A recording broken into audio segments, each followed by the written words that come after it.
to the flag of the United States of America and to the republic for which it stands, one nation, under God, indivisible, with liberty and justice for all. Now call a roll. Commissioner President Wyatt. Present. Commissioner Vice President Webb. Present. Commissioner Andrews. Present. Commissioner Gray. Present. Commissioner Dr. Harris. Present. Commissioner Hembry. Here. Commissioner Johnson. Commissioner Johnson. Commissioner Malone. Commissioner Malone. Commissioner Smith. Here. Also present this evening, we have Mr. Rashawn K. Hassan, Superintendent of Schools, Mr. Cameron E. Cox, Chief Financial Officer, Board Secretary, Dr. Elizabeth Filipatos, Chief of Staff, Chief Carletta Jones, Chief of Human Resources, Chief Chris Payne, Chief of Information Technology, Chief Bashan L. Hill, Chief of Marketing and Communication, Dr. Danielle Mastro Giovanni, Chief of Equity and School Improvement, Ms. Khalifa Shabazz, General Counsel. I didn't see Kaylin. And then we have two soon-to-be sworn-in board commissioners. We have our other board commissioner absent this evening. Madam President, we do have the quorum. I'll read the disclosure. Welcome to the business meeting of the Plainfield Board of Education. Members hope that you'll find this meeting interesting and informative. We thank you for taking the time out to attend. Please be advised that this and all meetings of the board are open to the media and public, consistent with the Open Public Meetings Act, and that the advance notice required therein has been provided to the Courier News and Tap Into Plainfield on Monday, December 8th, 2025, to be advertised on Friday, December 12th, 2025, and also provided to the Plainfield Public Schools District website, the Plainfield City Clerk, Police Department, and Plainfield Public Library for posting. Madam President. Thank you very much, Mr. Cox. And before I go into my president's remarks, I'm actually going to ask Mr. Hassan to swear in our two new student board commissioners. We're going to have them be sworn in before we begin our meeting, which starts with my president's remarks, and I'd like to have them seated at the dais before we get started. So, Mr. Hassan.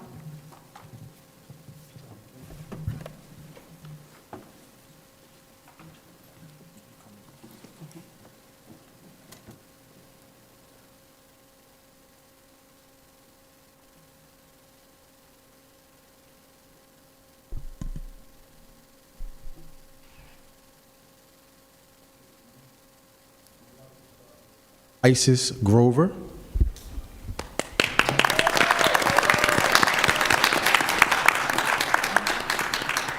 If you could join us here.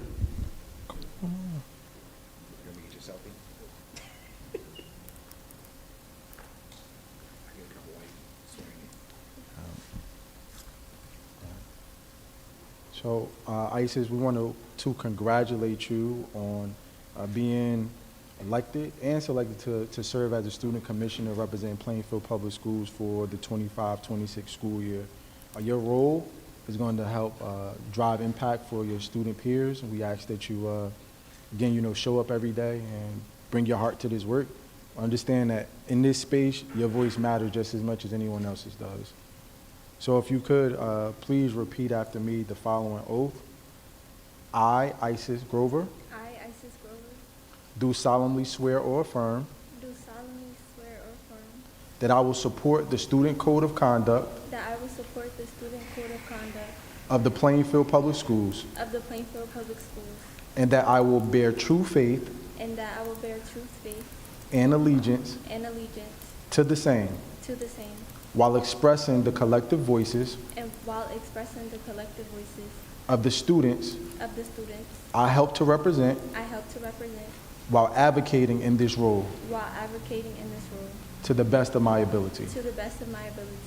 I, Isis Grover, do solemnly swear or affirm that I possess the qualifications prescribed by the district administration for the office of student commissioner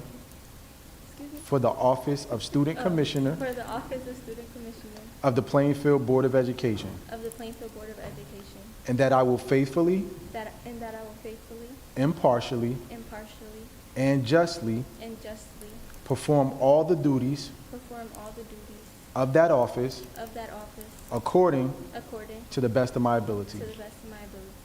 I further swear and affirm I further swear and affirm that I am duly qualified that I am duly qualified to hold the office to hold the office of Student Commissioner of Student Commissioner of the Plainfield Board of Education, of the Plainfield Board of Education, City of Plainfield, City of Plainfield, and the County of Union, and the County of Union, State of New Jersey, State of New Jersey, and that I have, and that I have, to the best of my knowledge, to the best of my knowledge, no code of conduct infractions no code of conduct infraction that will disqualify me that would disqualify me from holding from holding the aforesaid office. excuse me, The aforesaid office. the aforesaid office. All right. Sworn and subscribed to me, before me on this 16th of December, 2025. Congratulations, you are now officially a Student Commissioner of the Plainfield Board of Education.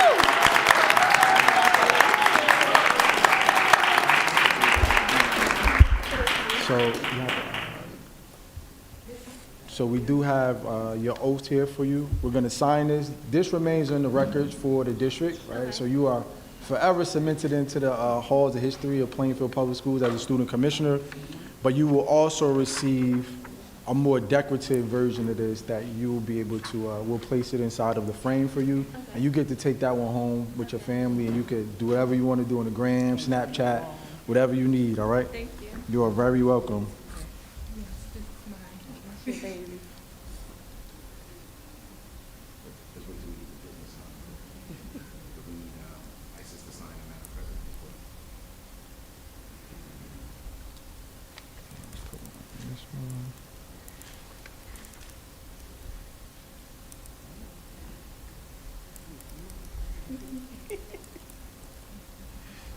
Madam President?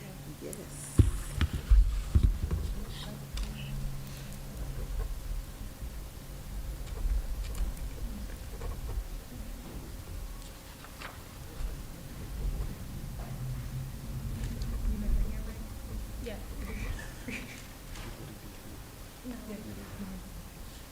It's on there on both. Okay.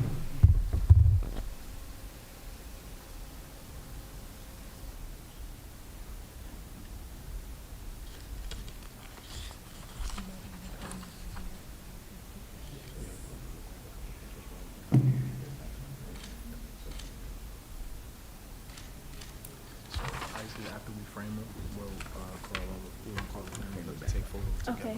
Thank you. But your seat is officially here now. You have your name tag for you. So go ahead and officially take your seat, Isis. We're gonna frame her thing first. Look, Mom, she got her name up there.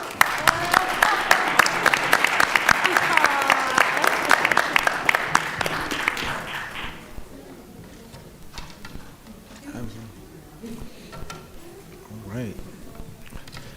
We're gonna call the family up to take a picture of her once we get her thing framed. Absolutely.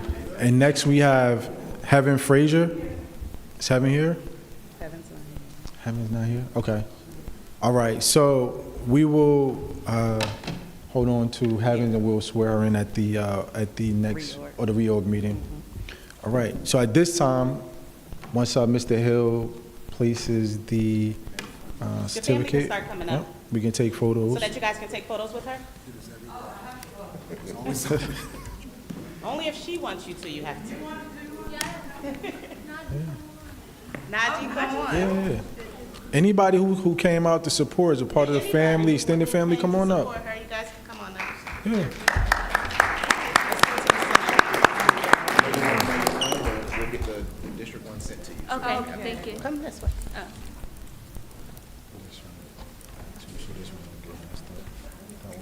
No, I'm saying I'm putting it back here so it Oh, doesn't so it get doesn't get messed messed up. Got you.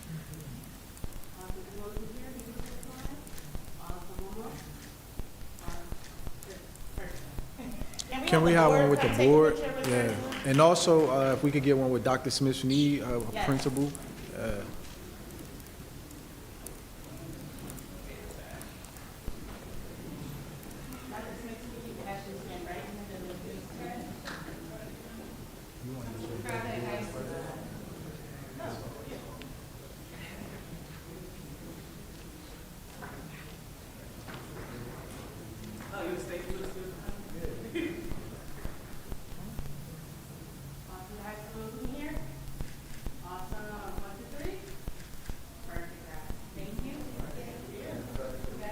Congratulations.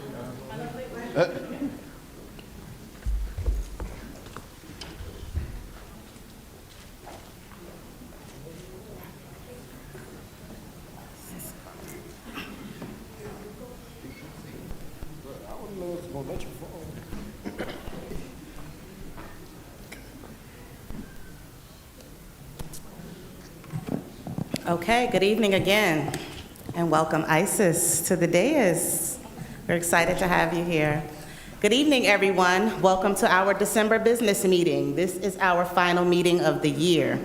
As we enter this holiday season, we are reminded of the power of togetherness, gratitude, and hope. This time of year invites us to pause, reflect, and appreciate the community we have built around our students. It is a season that calls us to lead with compassion, to show up for one another, and to remember why this work matters so deeply. Tonight also marks the start of Plainfield's basketball season, and we want to wish our student athletes, coaches, and families a successful and exciting year ahead. We are proud of the dedication and teamwork they represent, both on and off the court, and we're hoping that they're off to a great start. I'm especially pleased to congratulate once again our newly sworn-in student commissioner, Isis Grover. We have truly felt the absence of student voices from both Plainfield High School and Pinnacle. And so it means a lot to us to have you back at the table to represent your peers and advocate for what you all want and need here in the district. We are here to serve you, and together we will continue to do that and move Plainfield Public Schools forward. Before I move on, I want to share some exciting news regarding board certification. As many of you may or may not know, board certification recognizes a full board's commitment to effective governance and continuous improvement through focused training in areas such as ethics, goal setting, policy, finance, communications, community engagement, and student achievement. While it can be challenging to meet all of the requirements, I am proud to share that as per our NJSBA representative, Jean Clary, our board is in compliance and on track for recognition in this coming spring.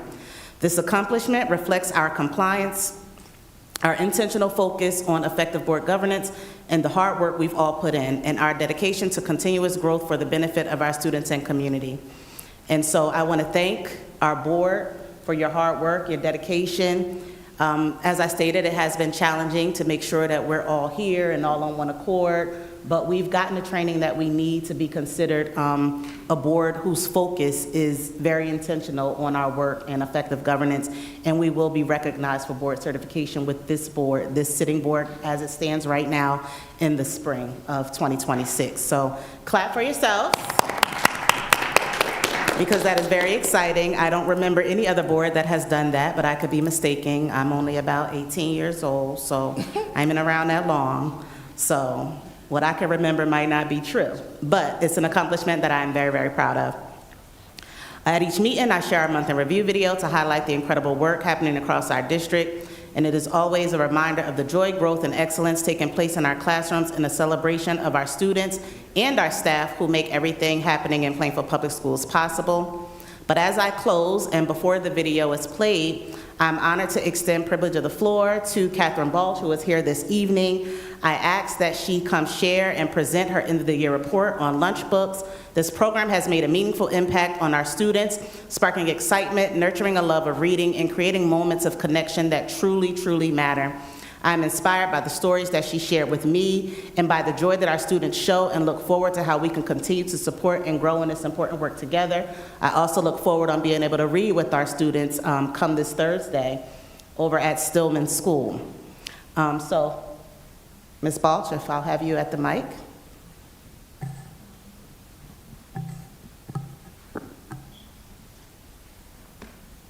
Good evening, everyone. Thank you, President Wyatt, for that introduction. I am so happy to be here to mark this end-of-year report, to give you this end-of-year report. I am going to give you some general overview of the Lunchbooks program, our book giveaway program, and then I'll drill down to a few statistics.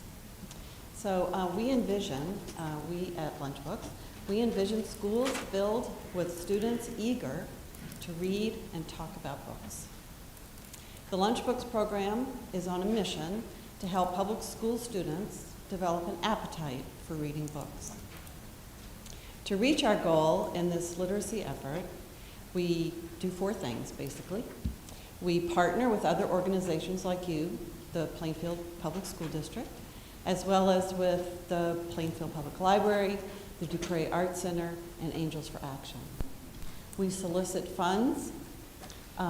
we solicit volunteers, thank you. We accept, sort, and store donated books. We raise money and apply for grants to buy the kinds of books the kids want to read. When you, the school district, made the decision to sponsor the program back in 2022, you dramatically improved our ability to coordinate our activities with your staff. Everyone from the principals and supervisors to the security guards and custodians have welcomed us. The teachers, especially the teachers, and the literacy coaches have appreciated our visits. This year we had enough volunteers to appear in 12 schools. In 4 of those schools we visited weekly to read stories and give away books to students.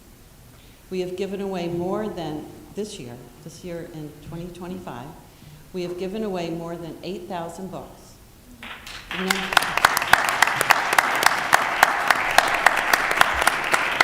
The number of students impacted by the program comes to about 5,000. This year, our efforts have been recognized by local, county, and state organizations.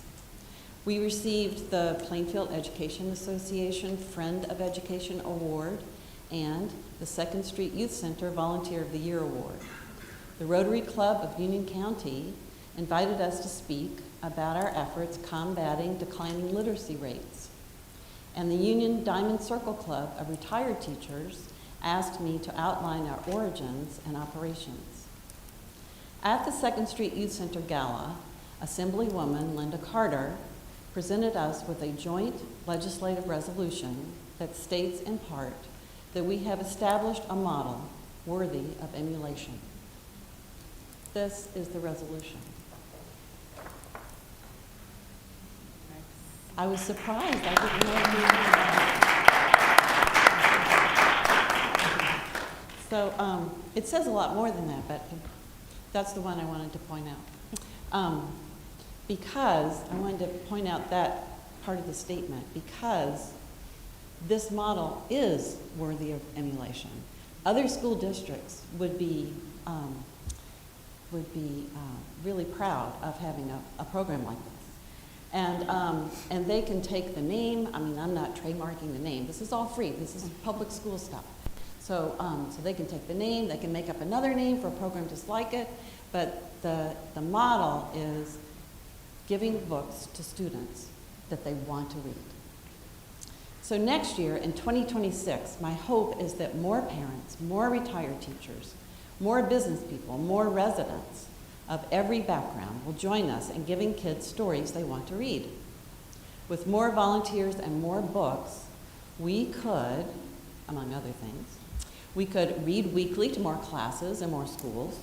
We could table at more events throughout the school year. We could support book clubs and student-led projects. On behalf of all the volunteers, I want to thank you for opening doors. I want to thank you, the district, for opening doors throughout the district so we can share our love of reading with young people. They get so excited when they see us approach their classroom, rolling our wagon full of books down the hallway. After reading, some of the youngest students, I mean, we're talking kindergartners, preschoolers, first graders, the youngest thank us with a hug. The older students, after getting a favorite book, honest to God, this happened like a week ago, they practically were dancing around their desk. They got Wimpy Kid, and that's 5 of them. My hope is that next year we can add to their growing home libraries, because now some of these kids have 3 lunchbox books at home, and they're telling me, I said, well, where do you keep your books? And they said, under my bed. I go, great place. Great place. And somebody said, oh, on the bookshelf with the other books. I said, wonderful. But they're growing their own little library. So anyway, it's very fun. It's very fun for us. And we welcome you on Thursday. We're so happy you want to be a part of it. Yes, of course. Thank you so much. Thank you very much. Do any board members have any questions? I was about just the going to program? ask, do any board members have any questions or comments that they'd like to share at this time? congratulations on the work that you've been doing so far. It's been very impactful. Godspeed to you and good luck. Thank you so much. And this follow up with Commissioner Webb. I know you've been doing it for quite a long time, and so again, we appreciate the dedication and commitment to it.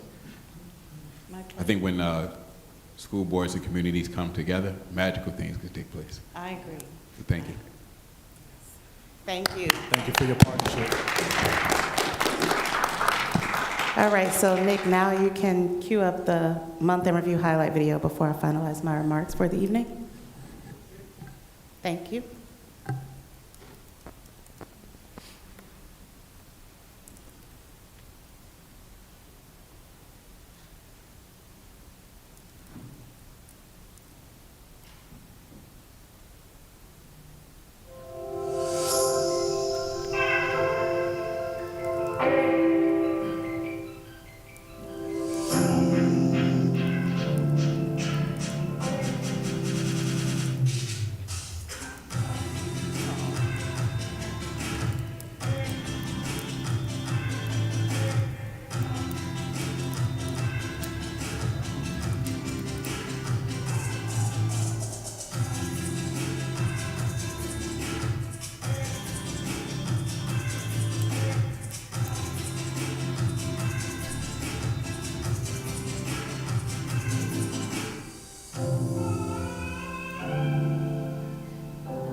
With my president's remarks,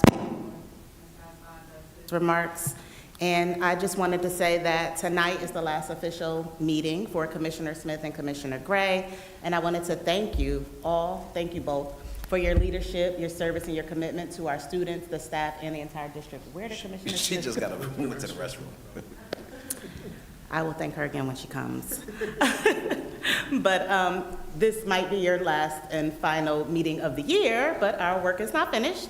So I wanted to say, let's close this year out with intention, unity, and purpose, and stay grounded in our service and driven to do what's best for our students. Thank you all. I wish everyone a peaceful, joyful, and meaningful holiday. Happy holidays to everybody.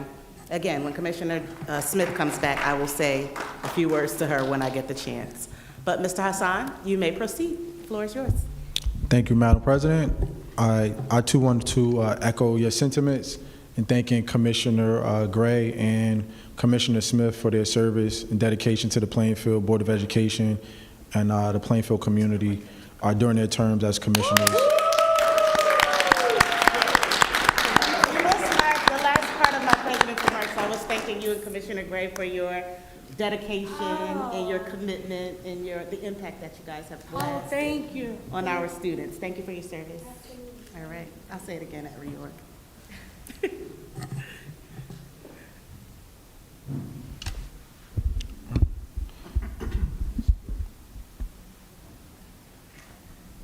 All good, Nick? Thank you, sir. This time I'd like to ask that everyone join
We also know that our progress is something that's going to take place over a number of years. So we want to celebrate these wins, and I will speak a little later in the presentation about some of the specific strategies that we've taken. Moving on to our ELA results. You can see the results here for our students. We did identify that there are some challenges across grade 6. And we also want to note and recognize that during the course of this school year, our students have probably experienced more testing on the front end of the school year than we have in probably the last 10 or 15 years. The state of New Jersey implemented an adaptive model to the NJSLA, and all school districts in the state of New Jersey were required to conduct that field testing during the course of this school year. If you speak to any student in those testing grades, if you speak to any of the teachers, they will in fact tell you that there was an extreme amount of testing, and that prior to us even hitting November, everyone was really feeling burnout throughout the entire school district. So I think it's also important for us to note that as we look at those results from our interim assessments. This was in fact the last assessment that we gave to our students at the start of the school year. Now, as we move forward, we are approaching this with bite-sized chunks. So we know we have a very, very aggressive goal to try to have 46 and 42% of our students show proficiency across ELA and math. That's almost a 20% gain or increase from where we ended last school year, right? And we're talking about exponential growth. The probability of that happening in one school year, it's not likely. But that doesn't mean that we're not going to push each and every day, and that our teachers are not going to go into the classroom and lead with that understanding that we have high expectations for them, and we also have high expectations for our students. So as we progress and we move forward towards interim 2, we are expecting to see 35% of our students across grades 3 to 8 reach that proficiency target that we've set. And you'll see here that for us, that's 65% or better on the interim assessments, because we've normed that to use that as the threshold that aligns with that 750-point cut score on the NJSLA that our students will be responsible for achieving this year. Now, as we've closed out our performance cycle 1, here are some observations that we've identified. We are making strides as it relates to our cross-departmental collaboration. Our supervisors, I believe, are collaborating effectively, particularly on our multilingual accommodations.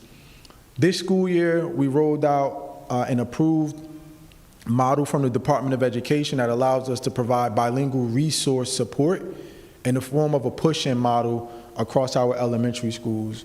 We know that it took us a while to kind of work out the kinks, but as we walked into our classrooms and we closed out our first round observations, we saw a few things.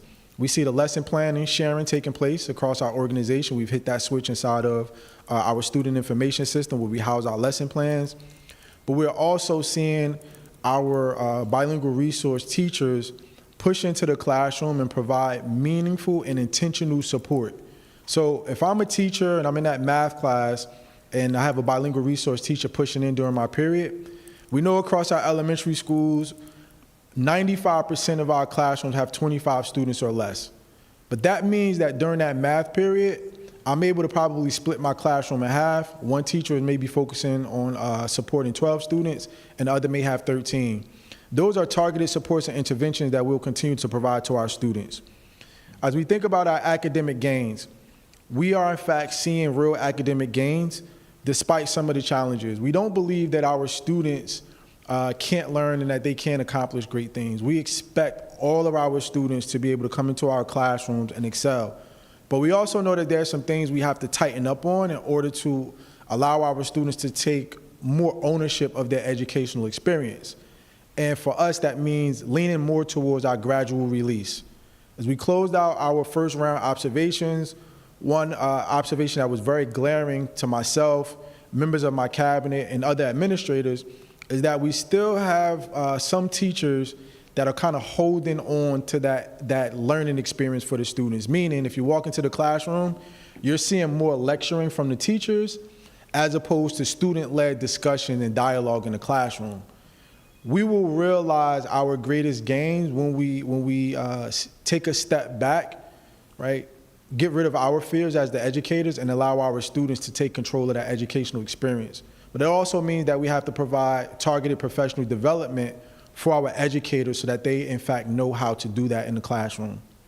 Again, our math results are trending positively, and I want to give a huge shout out to our students in grade 3 because they showed the strongest results as it relates to our math proficiency. And the last piece is our pacing guide. So pacing guide, this was something that was identified in the 5-year strategic plan to ensure that we develop curriculum maps, that we had pacing guides that were properly aligned. And this is work that we continue to adjust each and every day. I am proud to state that when we walk into our classrooms, the overwhelming majority of our teachers were in fact in alignment with our pacing guide. So we have a plus or minus 2 weeks when we think about where a teacher should be on our pacing guide. And we understand that there's some challenges that may take place. Sometimes you have to go back and reteach content because we don't want to move forward without giving the students the opportunity to master that content, right? So for our teachers who may be listening, what are we gonna do about making adjustments to pacing guides? That is something that happens when we get to our interim 3 cycle. We have our content area supervisors who will be working on that to make sure that any adjustments that need to be made are made to support you in the classrooms. This time I want to shift a little bit and talk about some of the supports that we've provided to our educators. And we are a tech-forward organization. And I don't think that we're ever going to turn back and start to backtrack on where we are with this. Last school year, held focus groups with administrators, held focus groups with teachers, And I ask this one question consistently: if there's one thing that we could remove from your workload, what would it be? Got the same answer every time, and that answer was lesson planning. Now, when you hear something like that, you're like, oh, we don't want to develop lesson plans. Well, how can we properly prepare for, to support our students in the classroom? But I think what our teachers were saying to us was that they wanted us to transform the lesson planning process so that it wasn't as much about compliance as it was about them creating and designing experiences that will really meet the needs of our students. So if you've ever developed lesson plans, this is something that might take you 3 hours on the weekend, right? When you could or want to be sitting home, maybe spending time with your children, et cetera, right? So we think about providing that balance for our staff. We embarked on a journey to provide lesson plans for our teachers in grades 3 and 7 as a prototype.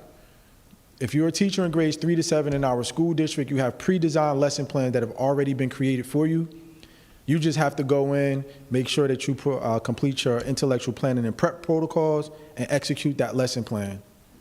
You can create the greatest lesson plan on paper, but if you are not adept or equipped to properly execute that in the classroom, all bets are off. So we've also rolled out a new tool in our school district as a result of the district's AI task force that was established last school year. Our task force was comprised of administrators, teachers, and students. And as a part of this task force, they vetted a number of AI tools, one of which was brought to me as the superintendent for implementation in our school district, and that tool is Magic School AI. Over the last few months, we've worked under the leadership and direction of Dr. Shanisha Evans to develop prompts and a chatbot that will develop lesson plans for our teachers. And those lesson plans are aligned with our gradual release model and our 5 E's model, which are used to guide the development of lesson plans in our school district. And now as a result of that, we have roughly 706 of our teachers in our school district that are actively utilizing the Magic School AI tool and platform. And to date, they've generated over 32,000 lesson plans, quizzes, and other activities that they are actually utilizing in the classroom to help support our students. All right. And we can see here that one of, again, the number one uses of the tool has been lesson plan creation. We also see worksheet generator, text rewriting, because it's also utilized to help teachers as they support students with their writing, giving them feedback, et cetera. So as we continue to roll out these tools, we believe that it's going to provide an even greater experience for our teachers and giving them some time back to really focus on the more value-added activities, which are leaning into their PLCs, which are our professional learning communities, where they have great level discussions about content, possible misconceptions that they've identified, and that should be addressed before they roll out lessons for our students. So we'll provide more updates as we progress. Now, shifting a little bit to our climate and culture, I'm very proud to share and announce that as of closing out Performance Cycle 1, which was November 15th, and doing a look back to our Performance Cycle 1 from last school year. Last school year in 2024, at November 15th, we had 35 SSDS incidents reported in our school district. And those are incidents of violence, harassment, et cetera, that have been founded. This year, going up until November 15th, we only had 16 of those incidents that have been reported and identified across our school district. I also want to highlight that if we take a look back to our end-of-year results for last school year, we ended somewhere around having 101 or 110 overall incidents. If you calculate that incidents per 1,000, that puts our number somewhere around 1.01.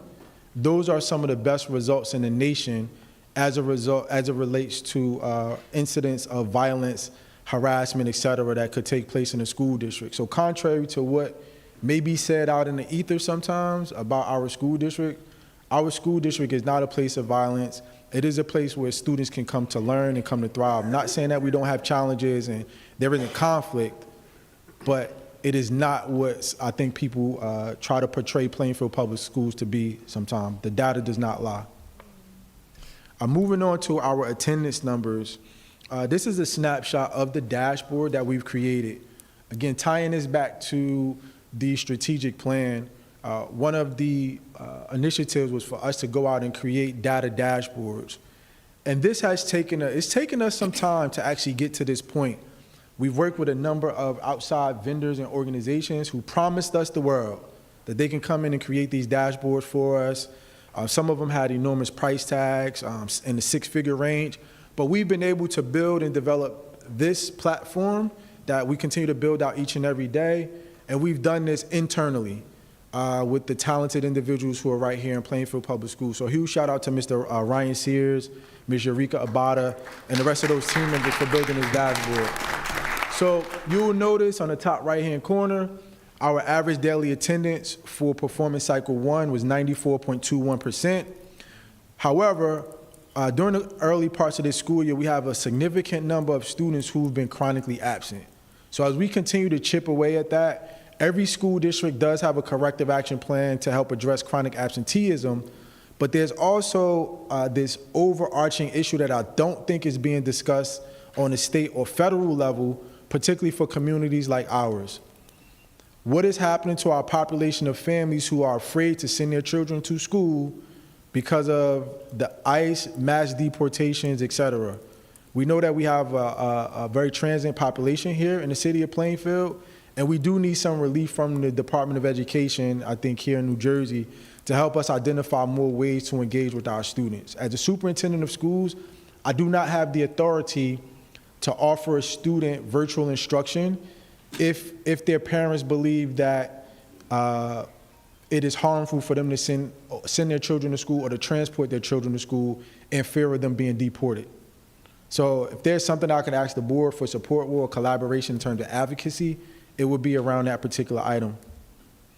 Last school year, we rolled out our experience surveys, and I think we're still learning, working our way through this, but we have identified some areas of growth and some areas of challenges or opportunities that we need to address.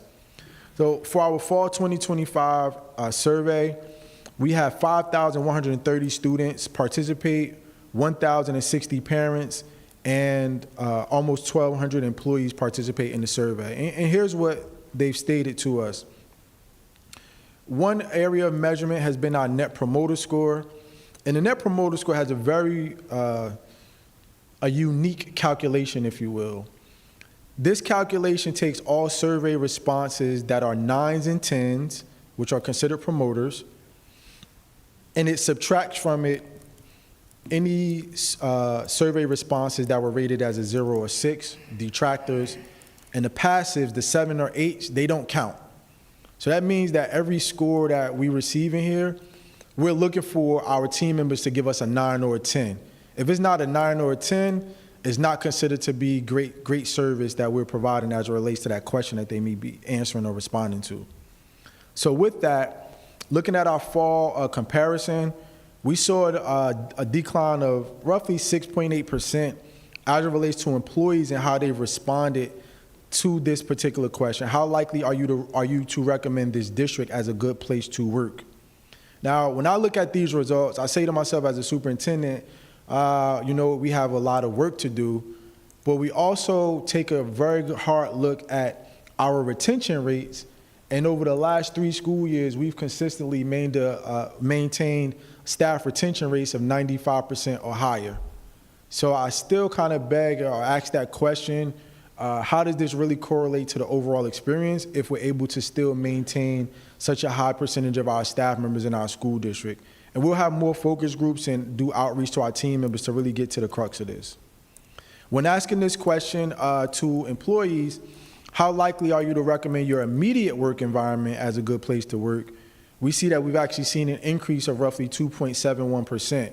I want to take a moment to recognize all of our building leaders, all of our department heads, et cetera, for the work that they're doing to make sure that, again, our team members are supported. When asking parents or caregivers, how likely are they to recommend the district as a good place for their child to learn? We saw a decrease of roughly 12%, but we also have one of the highest rates for our Net Promoter Score in this particular area. If we are anywhere at 30% or above, that's considered to be a very great rating. But we also have to get additional information to understand what's caused this shift here from our parents year over year. Thinking about our caregivers, how likely are you to recommend your child's school as a good place for your child to learn? We saw an increase of 0.39% in our overall Net Promoter Score, again showing excellent results in this space. Now, as we shift to some of the more specific questions, we pulled out a few to provide this evening to show some of the glows and some of the grows. So this specific question, to employees, I have the support needed from leadership in my immediate work environment to accomplish my work objectives. We saw that response increase from a 3.78 to a 3.86, and this is on a Likert scale that goes up to 5.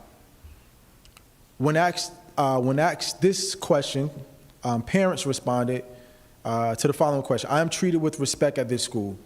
We saw a slight dip here from fall to fall comparison, going from 4.4 to 4.31. And for students asking this specific question on their survey, I think my school is clean, right, going from a 3.34 to a 3.17. I probed a little bit on this question when meeting with students in my advisory council. And students, they're very open. They share some experience of things that they see inside of their school environment. And some have been very clear in stating that some of the concerns that they see as students is that some of their peers are doing some things in the school, such as going into the bathrooms, throwing tissue, things that might just be seen as, kid behavior. And I think this is an opportunity for us to also lean into that, to hold our students accountable, but teach them how to be responsible in those school environments as well. Under the leadership of Mr. Cameron Cox, our CFO, he's collaborating with Mr. Sean Sutton and Dr. Mark Williams to roll out a digital daily checklist that will be utilized in each of our school facilities to confirm that all of the daily cleaning requirements are in fact taking place and are being inspected at the school level. All right. Asking employees, I feel that district level resources are allocated to maximize effectiveness across the organization. This, I believe, it definitely is an area that we have to continue to work on. Board members, you all have completed the budget priority survey that came out. We are going to administer the same survey, slight variation, to our staff members as well. I strongly believe that there is a disconnect at the school level in terms of what team members know about their building-based budgets. And I also think that there's an opportunity for students to also learn a little bit more about how their budgets are developed at the school level. As an example, one student in my advisory council group asked me about field trips for their school today. And I thought it was a great opportunity for the student to engage with me in dialogue about that. But as the superintendent of schools, I would never be at the center of developing an individual field trip experience for a school, if you will.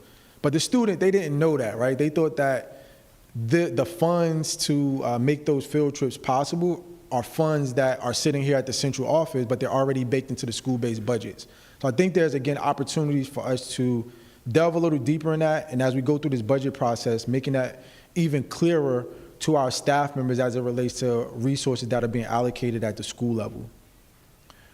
Parents, I regularly receive feedback from school staff on how well my child is learning. That decreased from a 4.1 to a 3.94. Now, I want to make this connection back to the Magic School AI. Now, if you're a teacher and you're listening, I hope you are all tuned in tonight. Here's what our expectation is. You now have a tool that's going to give you back additional time. Now let's think about how we could also repurpose some of that time and also be even more intentional about reaching out to parents to give them a heads up when their student is doing something well also, right? And not just calling or reaching out to a parent when it's something that's going wrong.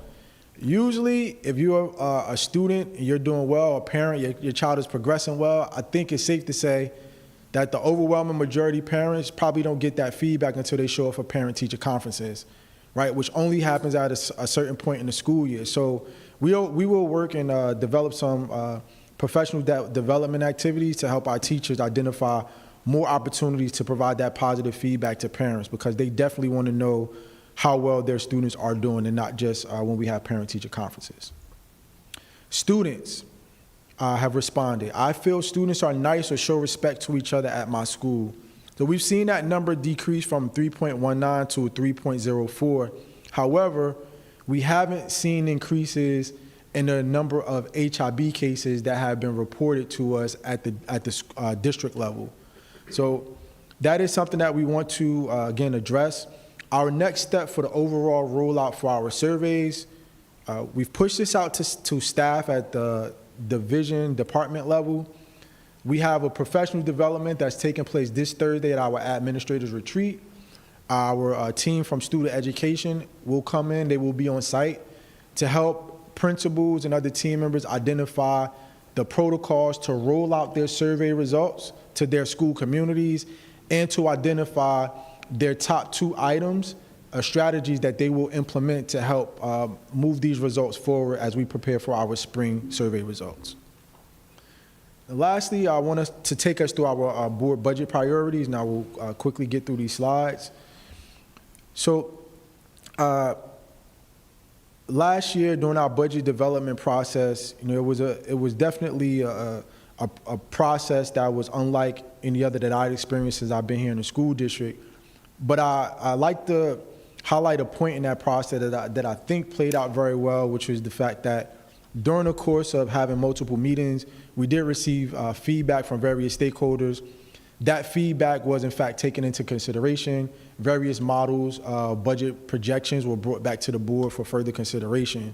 And as we approach this process, we wanted to make sure that we front-loaded budget priorities to really guide myself, Mr. Cox and his team, and the rest of the administration as we go through the process of developing our budget.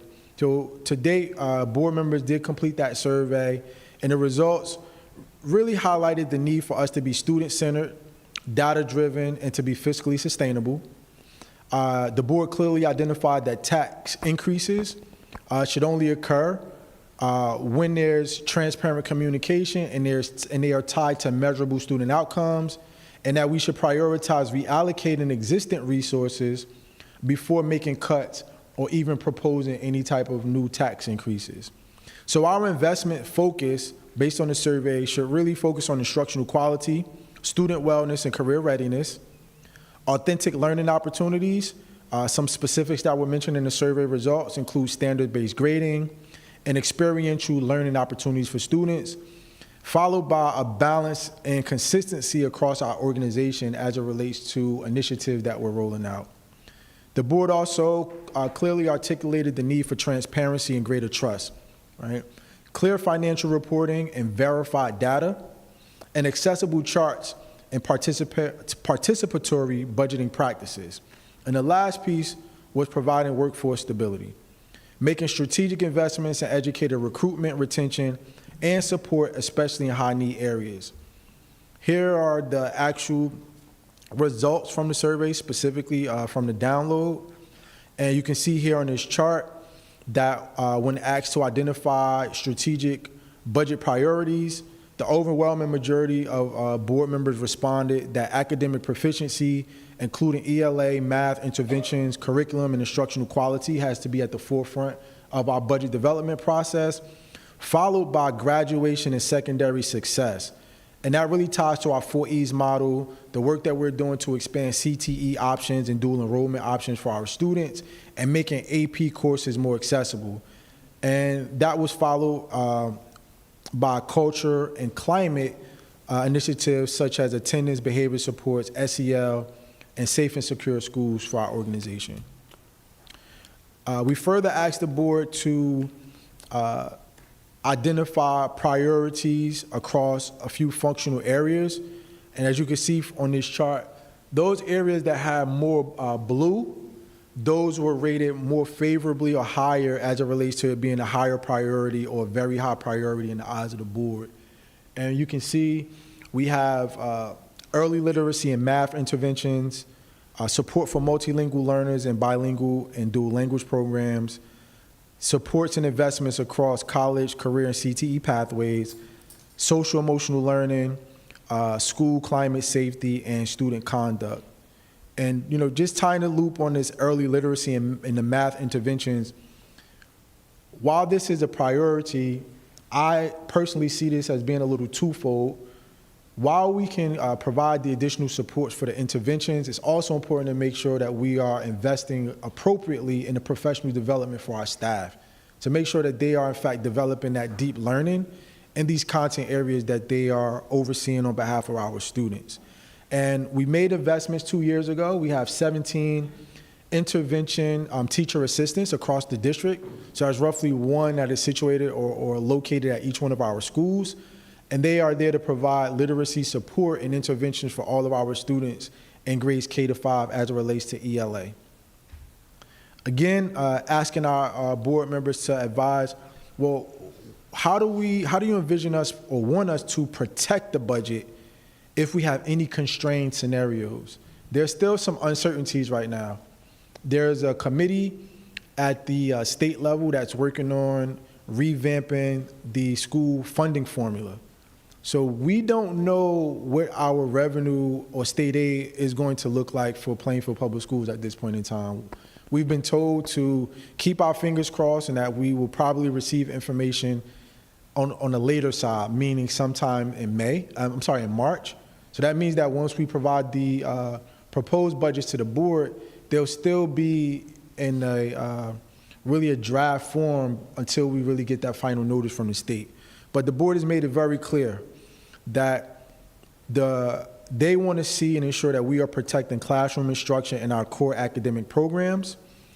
And that was a 57% response rate from all commissioners.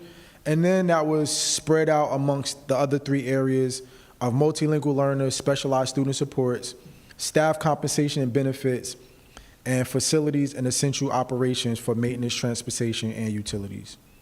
In our overall budgeting preference, the board has indicated that 43% of respondents that they will want us to prioritize maintaining current programs and services with minimal new investments. Very important. And then 43% also indicating that the priority should be to prioritize targeted new investments that improve student outcomes, even if this requires trade-offs. And that is the strategy and approach that I am directing our CFO to ensure he employs during the budget development process, to ensure that if there are any new requests and they are unproven and it's not a matter of us, taking 3 programs offline, we have to have a hard conversation about what other trade-offs may need to occur in order for us to fulfill that request. So ends my report this evening on this update. I look forward to providing additional updates to the board and the community. Are there any questions, Madam President, you or any commissioners? Do we have any questions from commissioners regarding the information that was just shared with us? So you mentioned early on that some of the early testing was taxing to the district, and there was some burnout. What are some of the effects of the burnout that early in the school year, and how can the district essentially pace themselves after that to recover? Yeah. So, well, I think some of the most glaring is that it impacts the pacing guide, particularly a teacher's ability to remain on pace with the curriculum. Yeah. So we have roughly 150 days during the school year before the testing window opens up. And we do have, I want to say it's an aggressive pacing guide, but it's a rigorous pacing guide, because we also understand that if we skip any items in the curriculum, that it impacts a student's ability to master that content that they're going to need when they move up a grade. So as an example, if we had 2 additional weeks of testing on the front end, that means that a teacher throughout the district in some classroom missed 2 weeks of additional instructional time that now has to be made up during the course of the school year. So we will take a look at our curriculum maps, and we will make the adjustments to figure out what content maybe we can scale down a bit. So as an example, if we were discussing, let's say, decimals, and in the curriculum map, we identified that there would be 14 days of instruction for decimals, maybe the conversation takes place to say, you know what, can we scale that down from being 14 days to being 12 days?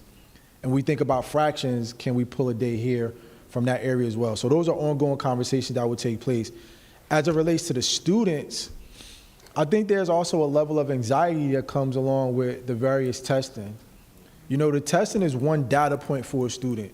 Your test results on NJ, God bless you, on NJ SLA or the Linkit or iReady assessment, that doesn't determine how successful you're going to be when you graduate from Plainfield Public Schools. But it is a data point that we have to take into consideration as we develop a personalized experience for every student and we figure out what interventions or supports we may need to provide for our student. Our Office of Instruction and Programs, they're taking a very hard look at our testing cycle and schedule, and are only going to be identifying the tests that are absolutely needed for us to execute during the course of the school year. And any other assessments that they believe are not needed, we will in fact remove them. We also provided additional support to our students who are multilingual learners. In prior school years, those students were being tested in both English and Spanish, and every time we provided an assessment. So that meant, you know, they had double the amount of tests of any other student population, but our team has already worked through that to make sure that we've provided that relief for that particular group of students. You're welcome. Thank you. Do we have any other questions from commissioners? All right, no, thank you, Mr. Go ahead. Can you go back to that other slide? Right there. Yeah, so the one about prioritizing maintaining current programs and services with minimal new investments.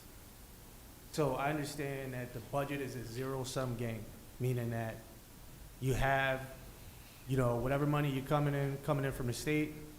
So the minimum new investments part, can you sort of expound on how this will work within the context of the reserve accounts and making sure, because I know there was guidance that was coming from our Finance and Operations Committee saying that we were going to withdraw from the reserve accounts.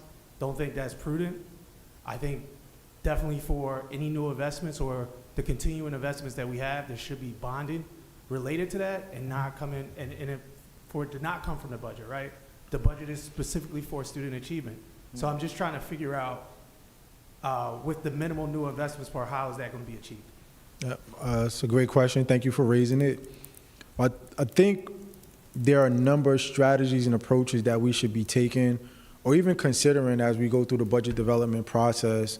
So there are some funding mechanisms that I don't think we've always taken advantage of as a school district.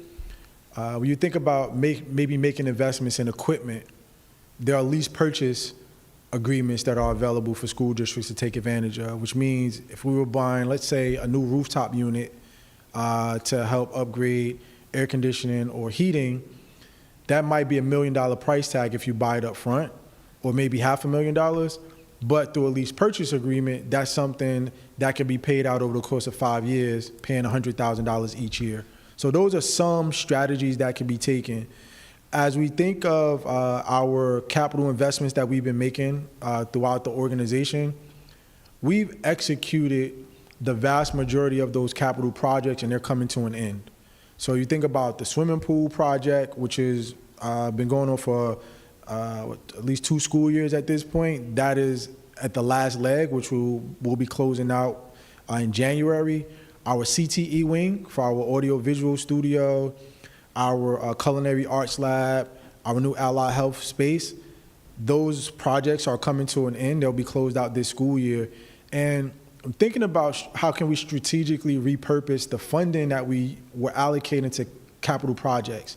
Over the last few years, we averaged roughly $14.5 million in our capital outlay. We don't need to spend that much money moving forward. What we need to do is reallocate those funds to academic programs now, but also keep a portion available so that we can invest in the maintenance of the facilities that we currently have. And I think that's important for us to keep in mind as we go through this process. protecting our reserve accounts, that's extremely important for us. And when you look, if you take a look at the district's operating budget for the last 3 years, you'll notice that we've used a considerable amount of fund balance. Fund balance is in essence a form of reserves, but we've used that to balance the budget. This current fiscal year, I think it's $8.5 million, and in the 24-20 school year, it was about $4.8 million. If you look at the administrative code and the chart of accounts, school districts are able to use the budgeted fund balance to help provide tax relief so you don't have to increase taxes. And we've done that consistently for multiple years. As we approach this budgeting process, my directive to our CFO is to ensure that there is minimal or no use of our reserve accounts, because I think it's important for us to really start to think what the future looks like with state funding and how our school district could ultimately be impacted under a new administration. And with those uncertainties, I think it's important for us as a school district to maintain our reserve accounts for rainy days, and to also make sure that we're being prudent and not putting any burdens on the back of the taxpayers. The reason why I asked that question largely is because for a lot of districts, special education funding, if it's extraordinary aid, typically comes from the reserve fund. So, yeah, now our extraordinary aid that we receive back as a school district, that's risen significantly over the last few years because we've gotten really good at documenting and understanding the process, ensuring that all of our expenditures for special education programming, that is actually being expended from the proper account lines. A lot of work has taken place, going back to my time as the business administrator. Up until now, we've seen the amount of revenue we receive for extraordinary aid surpass $5 million in some school years, whereas though that number was somewhere around $500,000 when I arrived in the 21-22 school year. With that, we also have to ensure that we continue to push and identify opportunities to bring students back in the district, meaning that we have to have great programs that still meet the needs of our students. During this school year, we've opened up additional classrooms for students who require special education services and supports, and we're identifying more classrooms and spaces for us to open up classrooms in the school district. We're also, right now, exploring an opportunity to partner with the Education Service Commission of New Jersey. I represent the district as a board member there, and we send quite a few of our students to their programs, whether it's Bright Beginnings, Future Foundations. They now have a program model where they can actually push into school districts to kind of create a satellite, if you will, for their own program inside of our district. So we're exploring all of those options because we also recognize, keeping true to our strategic plan, that one of the major areas or components under the area of finance was for us to analyze our out-of-district costs for special education placements and to begin to bring as many students back into our district as possible. And we have been able to do that in the PSD space for preschool disabled, and we've also been able to do that across some of our elementary schools so far.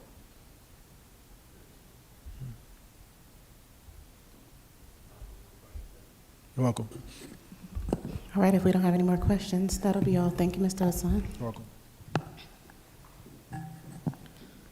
All right, so at this time, I will ask our student commissioner if you would like to speak on behalf of anything you would like to say, or if you'd like to report out on what's going on in your school or on behalf of your peers at your school, then now is the time for you to do that. Go ahead, use your voice. Oh, is this on? Oh, Yes, speak it to the mic. It's not really much going on. A field trip, ice skating on last Friday. Today we had a JAG conference at Rider University. Okay. Basically just It's kind of bright exploring all of a our sudden. connections and networking, getting to meet other people from other schools and things of such. Okay. All right, That's it. okay, thank you. All right, and so I will now entertain a motion to go into public comment. So moved. Second. It's been properly moved by Commissioner Andrews and seconded by Commissioner Vice President Webb that the board now go into public comment. You've heard the motion. Are you ready for the question? There being none, there's a question. There being none, all in favor? Aye. All opposed have the same right. Motion carried. I'll read the disclosure. At business meetings, a 30-minute period will be provided for the public comment following committee reports. During this time, members of the public may raise issues or questions to express concerns related to district matters. All members of the public will be asked to present their questions or comments before any responses are given. A response is not required, nor will the board engage in back and forth dialogue with any members of the public. Responses, if provided, may come from the board president, superintendent, or designee. Members of the public are encouraged to submit additional questions or comments to the superintendent or board leadership ahead of or following the respective meeting for review and follow-up. Members of the public may address the board once per meeting for a maximum period of 30 minutes as measured by the clock. No extensions will be granted. Time for this time is not transferable from one individual to another. Privilege of the floor is now open. All right, before we go to anybody virtually, I'm going to ask that whoever we have here in the public in person with us, if you'd like to come up for public comment. Do we have anybody?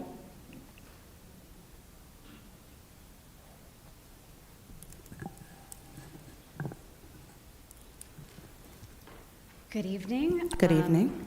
Laura Miranda Brown, Plainfield. Congratulations to the new student commissioner. Welcome. And I'd like to offer congratulations to all the students who made honor roll this first marking period. It was really nice to open up Facebook and actually see a neighboring school district publish their honor roll students in the paper. I would love it if we could do that here. I know we celebrate our student athletes. It would be great to see all those kids who put in the hard work of honor roll, earning that status, be similarly publicly feted. As to the question posed earlier by Mr. Hassan, for the parents who are concerned about ICE, here when I was the PAT president here at Booker, we had a whole presentation dedicated to helping parents understand what their rights were. The Child Success Center was integral in making that happen, and the very first thing that was said to all the parents was, please make sure your children come to school. The fastest way to get on the radar of somebody who means you harm is to not bring your children to school. So if we can find a way to message that in a gentle and kind and language-appropriate way, I think that might give parents a little bit more comfort in knowing that we wouldn't be telling anybody anything about their status, but that we really want their children to be here and be safe. Now, as for my bête noire, the VR headsets, now that the money has been allocated, I think I would really love to know what the final number was on the units we received last month.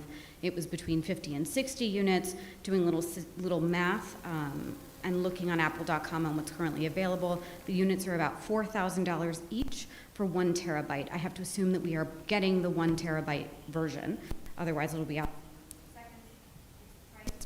at approximately, again, $4,000, $180,000 divided by $4,000 is about 45 units. If all we got was 45 units or anything less, we didn't get a particularly good deal. So I'd love to know what the final number is. I'd also love to know when we will receive these units, and again, when they'll be introduced into the classroom, which classrooms.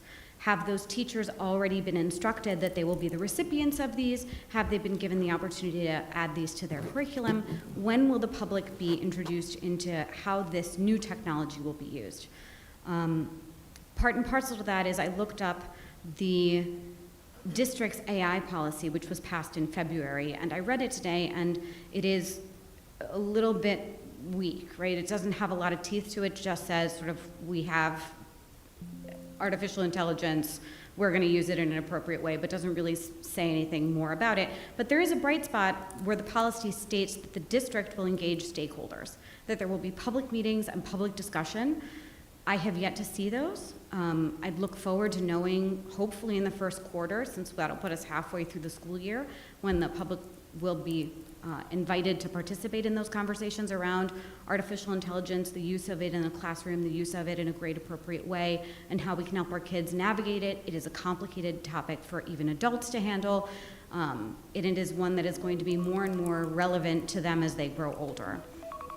The Question last three. was the strategic dashboard and whether or not it was still available online, because I haven't seen it in a long time and I don't know where it is. Okay, thank you very much. Thank you. Can we make sure that somebody gets with Ms. Laura Miranda Brown to make sure that she can access the dashboard that she just referenced? Go ahead, you have the floor. Okay, hi, my name is Robbie Campbell Assad, and I'm a resident of Plainfield, 1302 Marlborough Avenue. Congratulations, I'm so proud. Congratulations to you. I am a finance professional, and I'm speaking tonight regarding the budget. I appreciate your vulnerability in saying that you had never seen anything or experienced something like that in the budget process. So I appreciate your honesty and vulnerability, Superintendent. Okay. So I'm speaking tonight regarding the Budgets Board process and oversight responsibilities in alignment with the Board's strategic plan, which emphasizes fiscal responsibility, transparency, equity, and student success. So last year, the budget process started late or was presented to the public in a way that made it difficult for taxpayers to understand how proposed increases were tied to student outcomes or demonstrated value. Residents were asked to support significant financial decisions without clear, accessible information showing what results those dollars were expected to produce. That lack of clarity, understandably, led to public frustration, which you spoke about earlier, and eroded trust in our process, in your process. So at the same time, the data you showed today shows that interim assessments that the district's wide academic performance remains below state average, including low proficiency rates in core subjects, English and math, and graduation outcomes lag behind many peer districts. That makes it even more important that budget decisions are clearly connected to measurable improvements in student achievement. With that context, I'd like to ask the board, first, what steps has the board taken to ensure the budget development process starts earlier, including meaningful budget oversight, and clearly demonstrates how requested funding increases align with student outcomes in the strategic plan? Second, how does the board ensure that surplus dollars and ongoing investments, if there are surplus dollars and ongoing investments, are allocated fairly and strategically to address areas of greatest academic need across the district? Third, given the potential for state funding, federal funding reductions, which you touched upon, what proactive planning is the board doing to ensure that financial decisions made today protect core academic programs and student supports tomorrow? Next, what specific student success metrics does the board use to evaluate whether these financial decisions are producing results, and how are these results communicated publicly in a way taxpayers can easily understand? I reviewed the budget documentation shared in the agenda, and I have to say it does not explain the district spending or whether spending matches priorities. So I respectfully ask the board and administration to produce a simplified, taxpayer-friendly budget summary that outlines how the budget supports students. Thank you.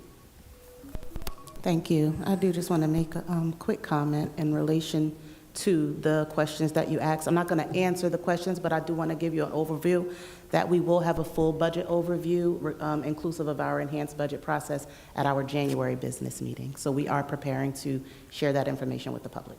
Oh, thank you. Okay. Thank you so much. You're welcome. Do we have anybody else in person who would like to come up? Okay, Nick, do we have anybody online? Okay, cue her up. She has the floor.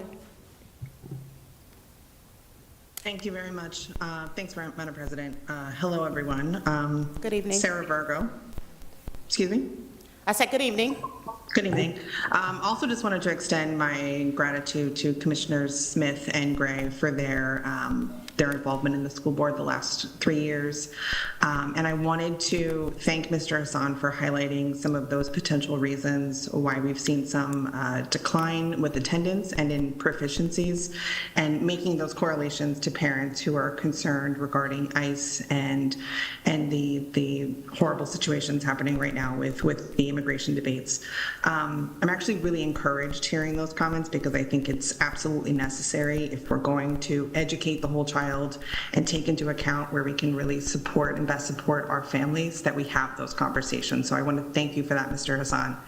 I also think to the commissioners that it's a real opportunity as you're going to DC in January, and as we have our delegate assemblies coming up twice a year, to advocate for these kinds of things when you're having those conversations, or in just the circles that you're with other electeds, to make those asks and really bring those issues to the forefront. As far as I know, there's no official position from NJSBA, so again, establishing a policy position through the delegate assembly would be a really opportunity for Plainfield to lead the way in this space and serve not only our students, but students facing similar unimaginable circumstances across the state. So I look forward to hearing more about your efforts in that space. And then finally, just looking at the agenda, once it was posted, there are some policies that I've noticed since the last couple of meetings that are not posted. Up until a few minutes ago, they didn't appear there.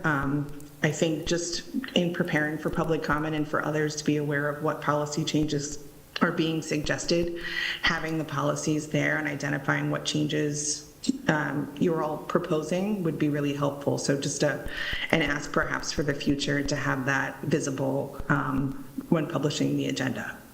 Thanks very much, everyone. Thank you. Did anybody else raise their hands while she was speaking? All right, I'll entertain a motion to close public comment at this time.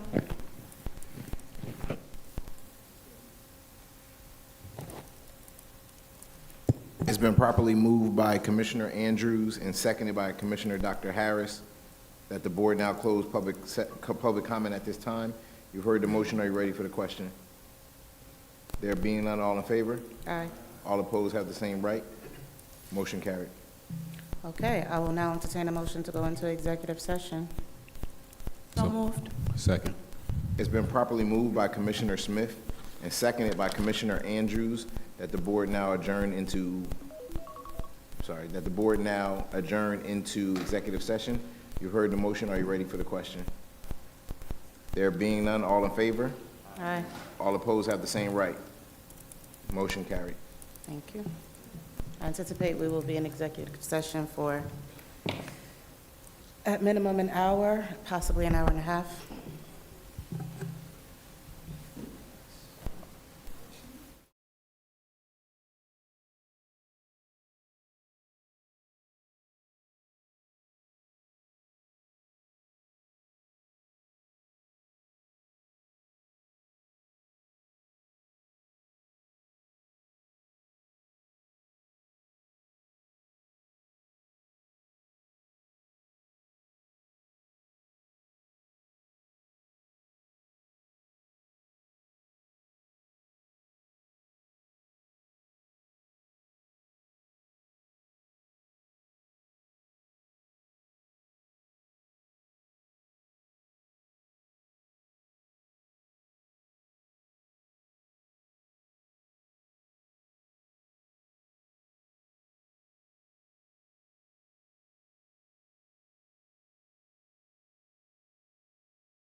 Commissioner Vice President Webb and seconded by Commissioner Andrews that the board now reconvene public session.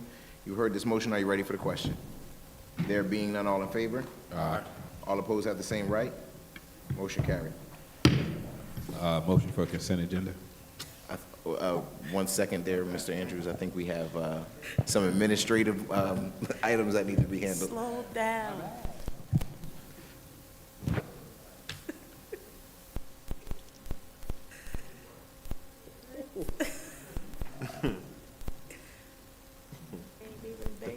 We good? Yeah. And then after you do that, I'll do the Sawdust didn't stop off the gavel before. Madam President, Commissioners, I'd like to state for the record that item 07, Annual Comprehensive Financial Report, that was a placeholder. We will be pulling that item from the agenda as the auditors are not yet prepared to provide that audit to the district.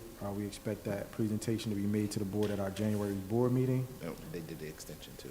And the state also provided an extension for the reporting deadline. Item Q2, reporting of policy, 7716, naming of facility. This item is not an actual policy update. It is not a policy change. This is an update on the current naming process for the Plainfield Early Learning Center. So that item should be changed to reflect the discussion item and not an item that's for action or consent vote.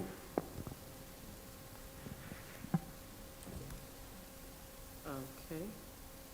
And we had some items walked on. Yes, Madam President. I'm just updating those items that Mr. Hassan just stated.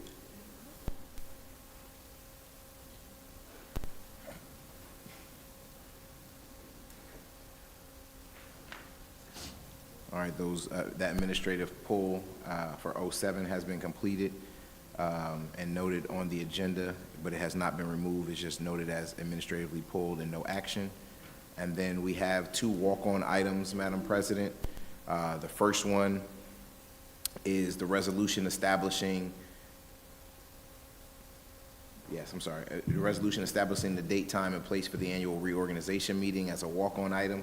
This will be item 010, and the resolution shall read, establishing the time, date, and place of the annual reorg meeting.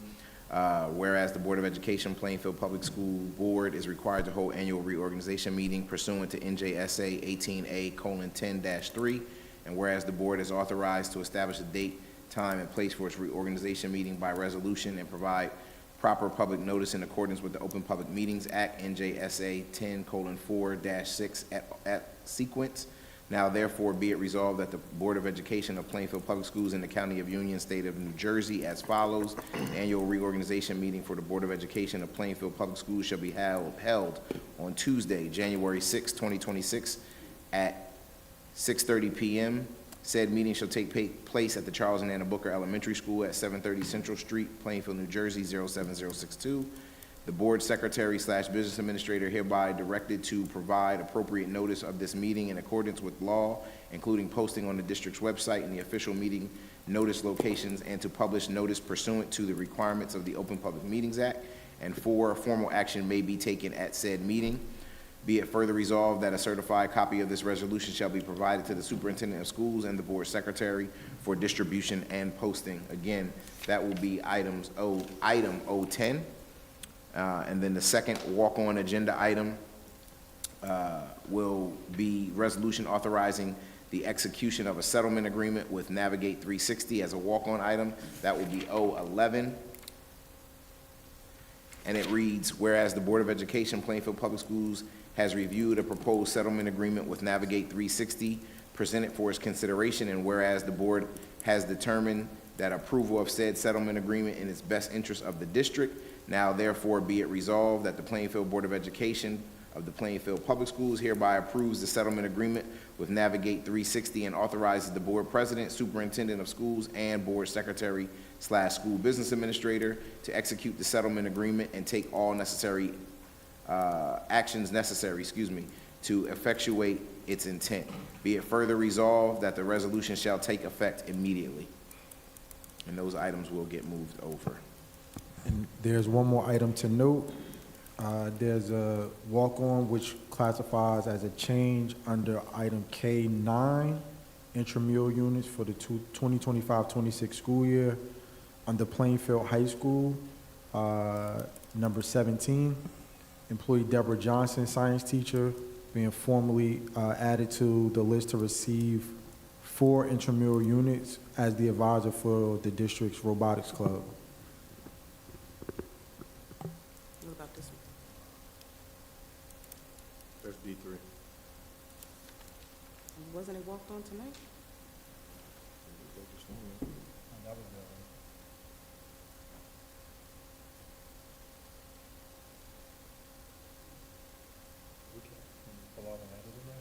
No. Okay. Bless you. In the top before, okay. Maybe because you mentioned it, like, and I just assumed it was. Okay.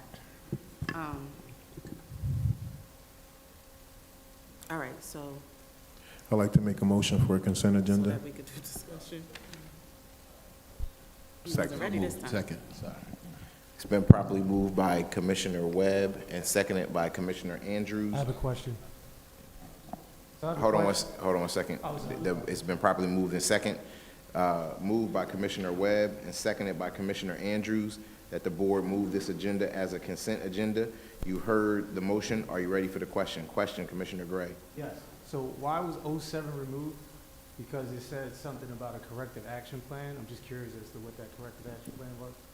Would you like me to answer you, asking Mr. Hassan? Yeah, I'm just asking a question. Can you tell me what the corrective action plan? There's no corrective action plan because we don't have the final audit.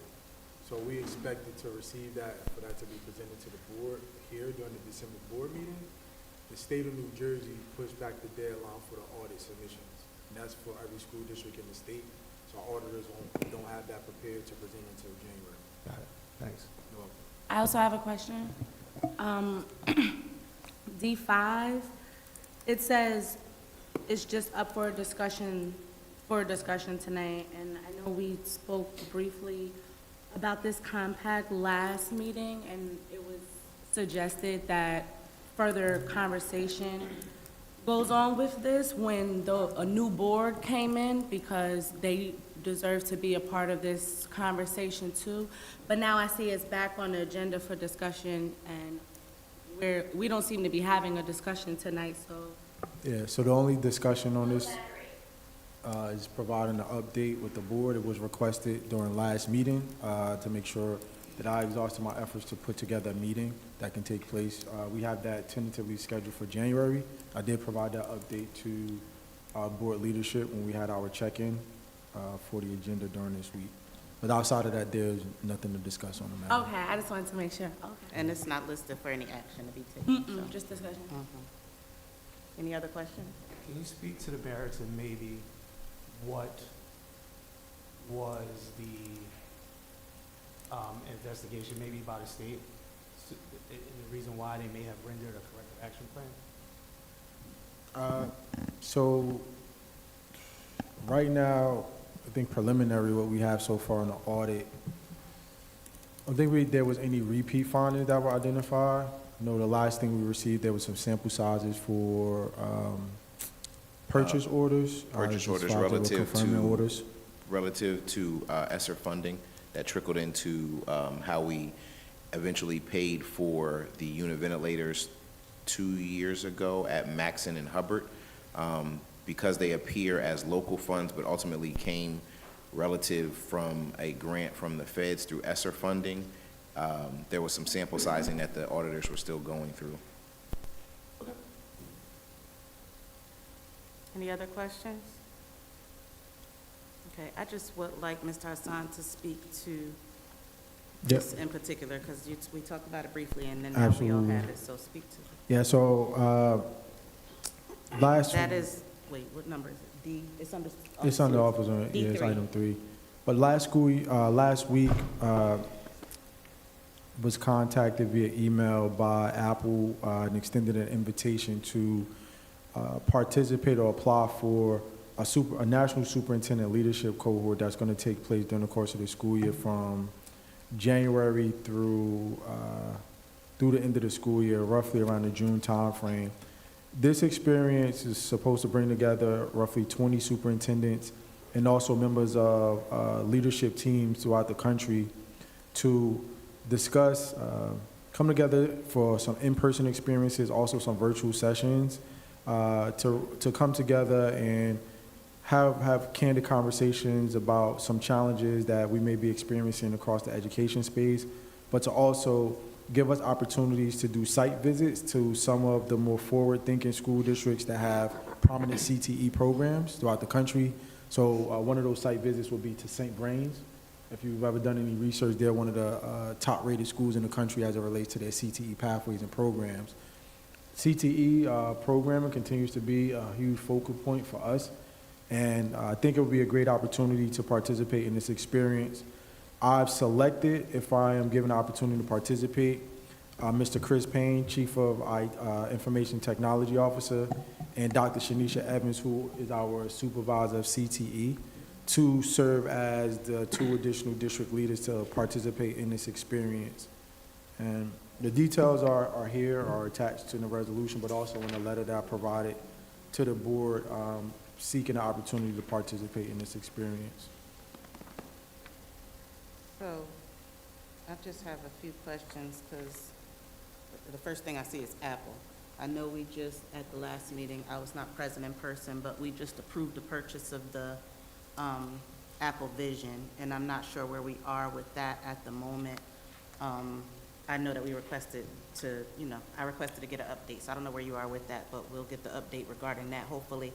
But I'm trying to find out, how is this a direct benefit to our students? Like, we'll pay more money for you and 2 staff members to go out here, but how does this directly benefit what they're gonna be doing day to day with their Apple technology? Because they've had it. We've been a 1-to-1 district for some time now, I think before I came on the board. So I'm trying to figure out, how does this help? Like, how does this catapult us into the future of technology in advance of what we're already doing with the Apple technology?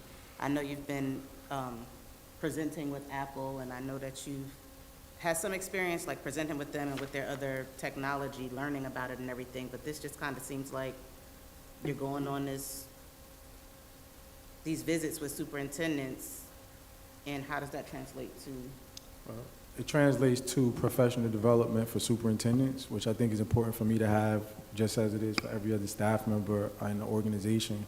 But I think this experience is more targeted towards exposure and opportunities to connect and learn more about how we can further expand our CTE programs and initiatives that we have.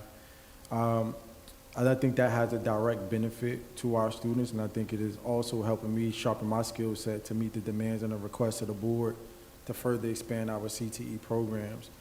As it relates to the Apple Vision Pros, they have been ordered for the district, and we did go with a smaller size in ordering, roughly around 45 sets. And as I explained at the last board meeting, that allows us the opportunity to also scale, meaning that we don't have to have one of those devices for every student. While we've been a 1-to-1 school district for quite some time, and I think the same thing would be true whether we were a 1-to-1 school district with Google or whether we were just talking about Apple or if it was a Windows product, et cetera, our ability to provide great experiences for our students is really only as good as our ability to implement the technology into the school environments every day. And I think it hasn't been until the last few years that we really started to lean into that more to figure out how to provide the best experiences for our students and also provide those experiences for our teachers so that they understand how to leverage the technology inside of the classroom. I think this is another opportunity to help us gain that level of understanding as the professionals to figure out how we could actually take this to the next level. And I think we still have some work to do, but again, I think this provides us with the opportunity to learn from others and figure out how we can bring those great strategies here to Plainfield Public Schools. Can we provide that type of training and support to the teachers who are actually going to be teaching the students this technology and the content that goes along with it, and making sure that they have the professional development that they need and utilizing the technology that we already have? So we do that in a number of ways already in the district. As a part of our partnership with Apple, we do have an Apple specialist that comes in and provides professional development for our teachers. We also have a number of what we call vanguards here in our school district that are Apple certified and trained that actually go in and provide specific professional development to teachers how to better utilize and leverage the technology into the classroom.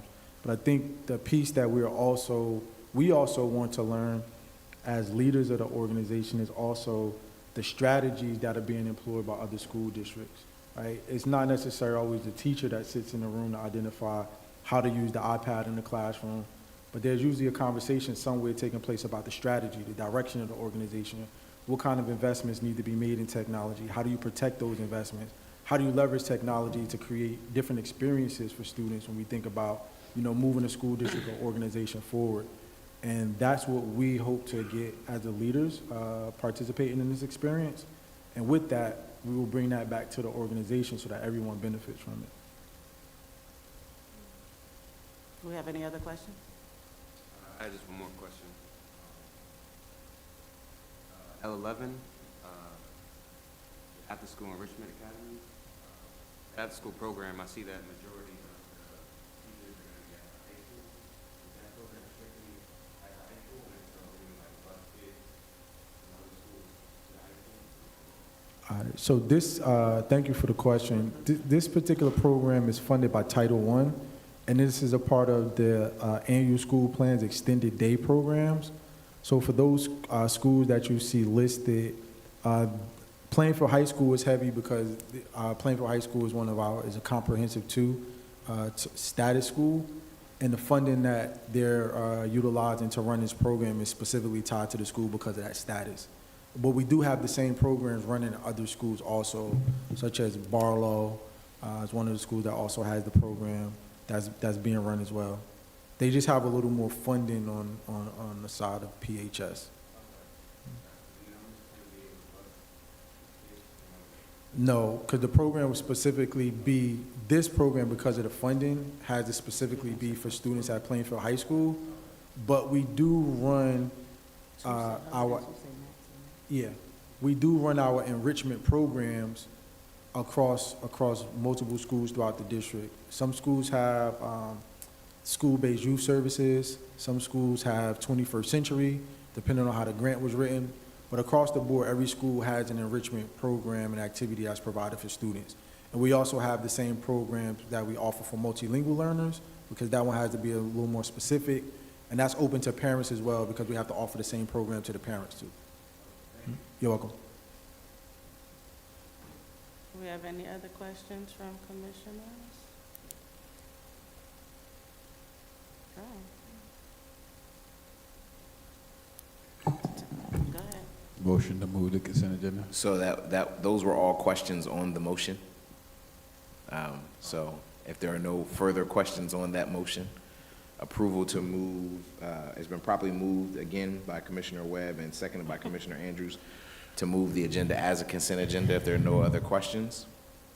There being none, all in favor? Aye. All opposed have the same right. A motion to approve the consent agenda. Second. It's been properly moved by Commissioner Vice President Webb and seconded by Commissioner Gray, I believe, and Commissioner Andrews to approve the consent agenda at this time. You've heard the motion. Are you ready for the question? There being none, I will call the roll. Make sure that no board members are voting on their own. All board members will be abstained from any personal reimbursement, and there is no travel on this at this time. Commissioner Gray. So I'm gonna have to vote no on the board committee reports because there are no board committee reports. So no to E1, which is personnel committee report. No to E2, which is instruction programs committee report.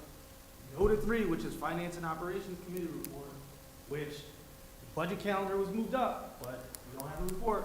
And then no to policy committee report for the last report. So, And then, hold on, not done. okay. Sorry about that.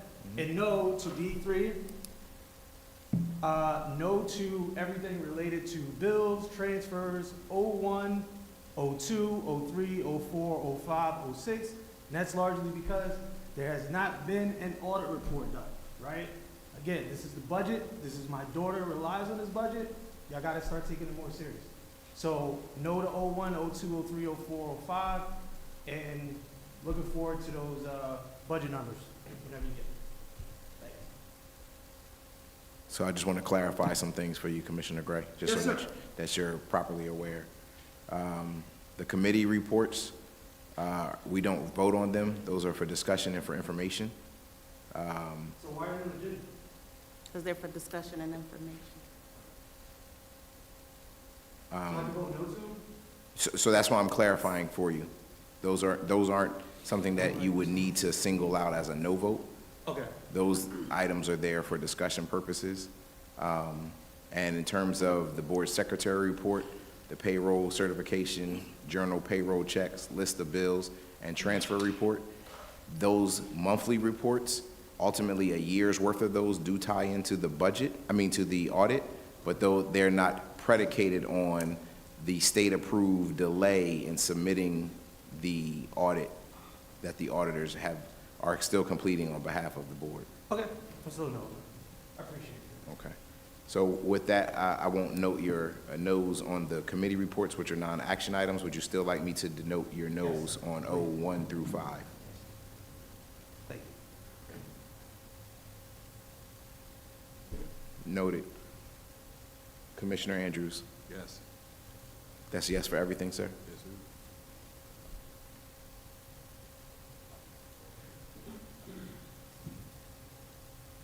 Commissioner Dr. Harris? Yes. Commissioner Hembry? Yes.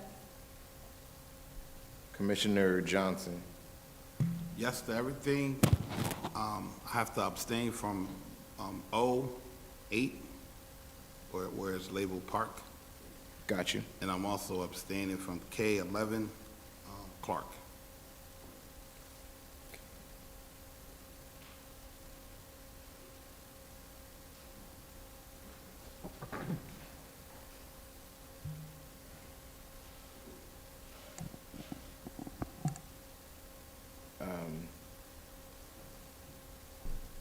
Got you. Commissioner Malone? Yes, for everything. Commissioner Smith? Yes, I just have one more question for Mr. Hassan. This Apple superintendent leadership, was that like that was like a personal invite? Because I was trying to look it up online and I didn't really I didn't see anything. So is that like an internal membership thing that you're a part of, that like this wouldn't pop up? I think it's the first year that they're doing the cohort. Got it, okay, okay. So that's what I want to hear, because I was like, wait, I don't see anything about this. Okay, so sure, yes, for everything for me. I just needed that clarification. Commissioner Vice President Webb? Yes. Commissioner President Wyatt? Yes to everything. I'm a no to D3.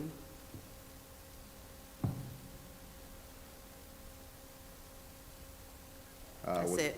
Okay. With the noted no's and abstentions, all agenda items have passed. Motion. No, I was killing a fly. I'll now entertain a motion to adjourn. Was that, Second. was that Commissioner Malone? Act like y'all It's been going- properly moved by Commissioner Malone Dang, and you're seconded going by to bed, make it home. Commissioner Dr. No, was that Dr. Harris? I'm sorry, and Commissioner Smith speaking into existence, that the board now adjourn this meeting in the public. You heard the motion. Are you ready for the question? Yes. There being none, all in favor? Aye. All opposed have the same right. Motion carried at 10:48 PM.